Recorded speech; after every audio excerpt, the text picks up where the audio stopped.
Hey everyone, this is Bergman, founder and CEO of IRA Financial.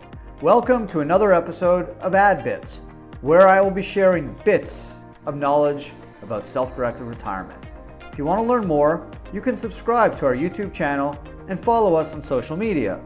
Just search IRA Financial.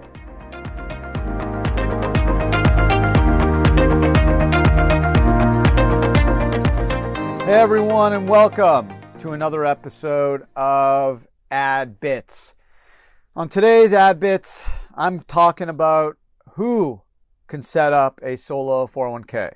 What type of business can set up a solo 401k? So this is a really fun topic. It's actually a really easy topic to talk about because there are such flexibility and such a wide variety of businesses that are eligible to set up a solo K. So solo Ks, as you all know, I've written two books specifically on the self-directed solo K. I think it's the best retirement plan for the self-employed for a whole slew of reasons. Number one, you can put away the most money, $58,000 or $64,500 if you're over 50. You can borrow up to $50,000 or 50% of your account value, whatever's less, and use that for any purpose. You are the trustee, so you can do traditional investments like stocks and also alternative assets like real estate. You can open the 401k at a local bank. It's great for asset and creditor protection. Under bankruptcy law, 401ks are protected unlimited. And outside of bankruptcy, most states will protect your 401k assets from creditors. Also, if you're a real estate investor, you're able to use non-recourse leverage, loan, and supercharge your real estate returns without triggering a tax known as unrelated business taxable income, or UBTI, which applies to a self-directed IRA investment and which can go as high as 37%. So there's lots of advantages to set up a solo K versus a SEP IRA. So who can do it? Well, guess what? Good news. Any business can set up a solo K. A sole proprietorship. What's a sole proprietorship? It's basically anyone who has a business. It can be any business. If you don't have an entity, you automatically default to being a sole proprietor. A sole proprietor can do a DBA. So Bergman could sell comics on eBay, and I can go and create a doing business as, call it Upper East Side Comics, or I can just go by Bergman. I file a Schedule C on my 1040, and I'm in business. And again, you don't need to be Apple. You don't need to be Google. You don't need to be Tesla. The business doesn't technically even have to have revenues. There needs to be the anticipation of revenues. Okay, so it just can't be a hobby. So if you are in a situation, for example, where you're developing software or doing an app, the IRS understands that it's going to take some time to generate revenues and activity.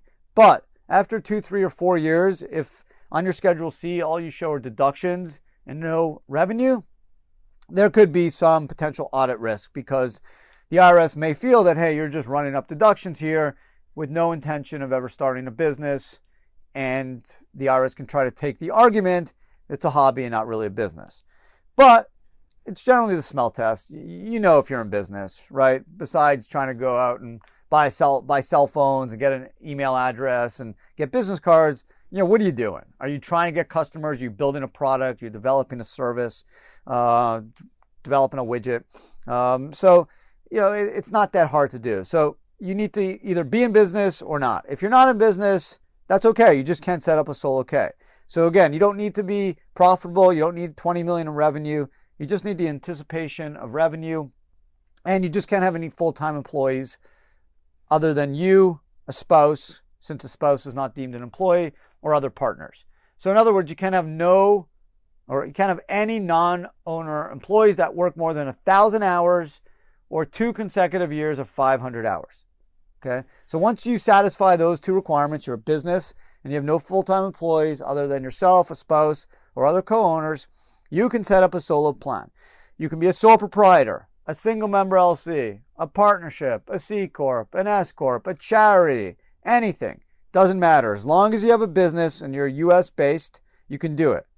If you're in Puerto Rico or in Paris or in Lebanon or in Dubai, you're not going to be able to do a solo K. So it needs to be a U.S.-based business, okay? So you need to have some U.S.-based income, so it's a U.S. retirement plan. And you can be a sole proprietor, you can be a single member LLC, you can be a partnership, a C Corp, S Corp, doesn't matter. The only distinction is you may have to report your contributions, especially your employer contributions, differently. So if you're a single member LLC or sole proprietor, you're going to report your employer contributions, right, on a Schedule 1, okay, which goes on your 1040. Okay, if you're a W-2 employee of a C or S Corp, the 1120 or 1120S will report the employer contributions since it's a company deduction.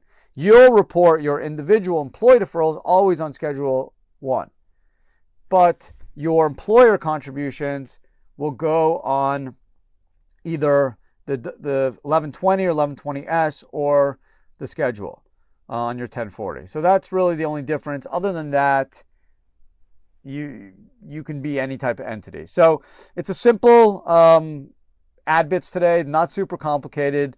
The most complex area I would think of eligibility and who can set up a solo is making sure you have a business.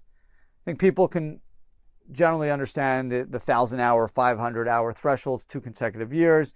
If you have non-employees, meaning you just hire 1099s, to do website work or whatever, that's cool. Those are not employees, don't have to do those 1,000-hour, 500-hour calculations. It's only for people that you have control over that you are actually employing.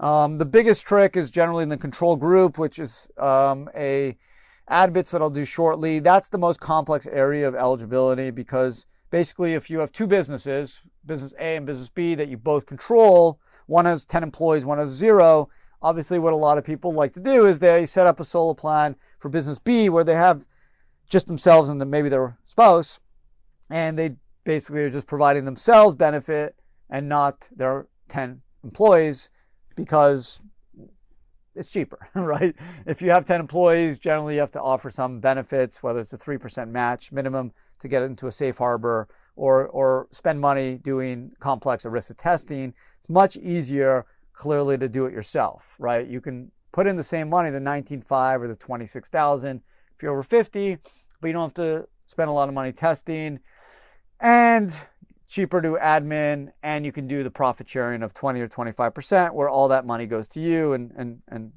that's obviously more beneficial. So the controlled area, control group rules, and affiliated service rules are the only difficult areas once you're looking at eligibility.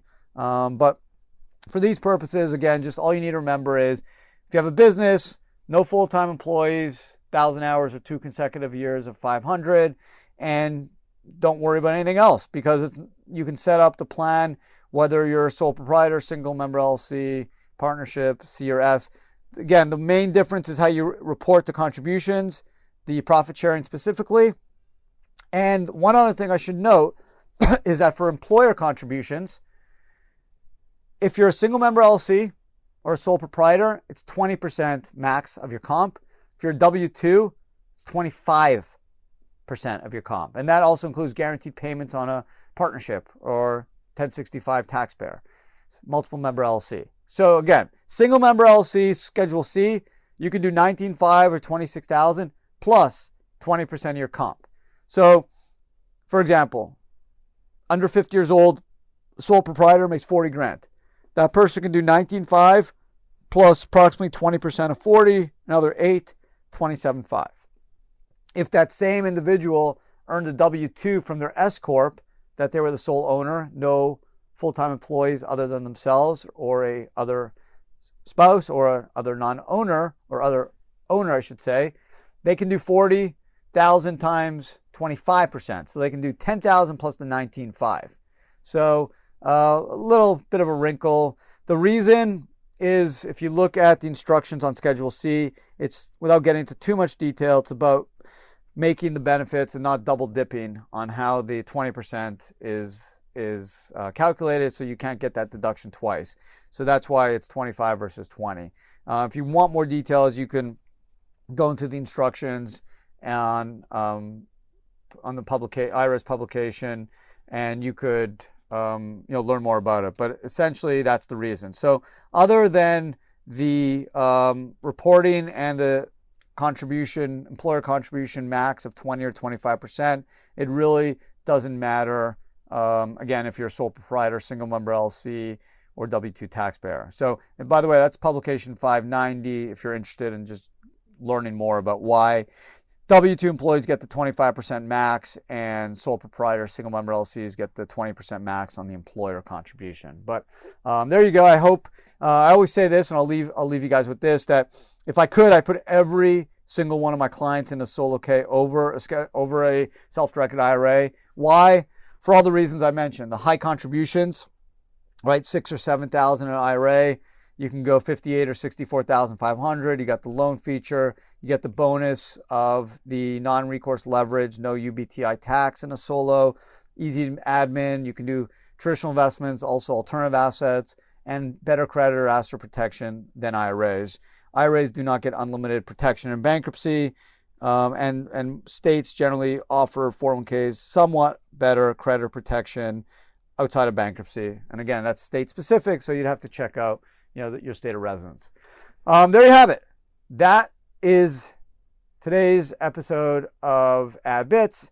What type of business can set up a solo 401k? Appreciate all the support. Thank you for listening. Thanks for watching if you're doing that on YouTube. Subscribe if you haven't. It's a weekly podcast, and I promise I'll do my best to help educate you and make you the smartest and best self-directed retirement investor you can. And also don't forget to check out Add Mail, another weekly podcast that we'll go through 3 of the best questions of the week from employee, I can say employee, sure, and also clients and non-clients that I receive through email or online. And also, of course, Adam Talks, which is podcast I've been doing for a bunch of years. Probably done about 270 episodes, and that's obviously probably my most popular podcast and the podcast I'm most proud about. And you'll get a tax attorney's take on various investment, tax, retirement topics. So definitely check it out. Also, just wanted to make sure everyone stays safe, stay healthy, and I look forward to talking to everyone again next week. Take care.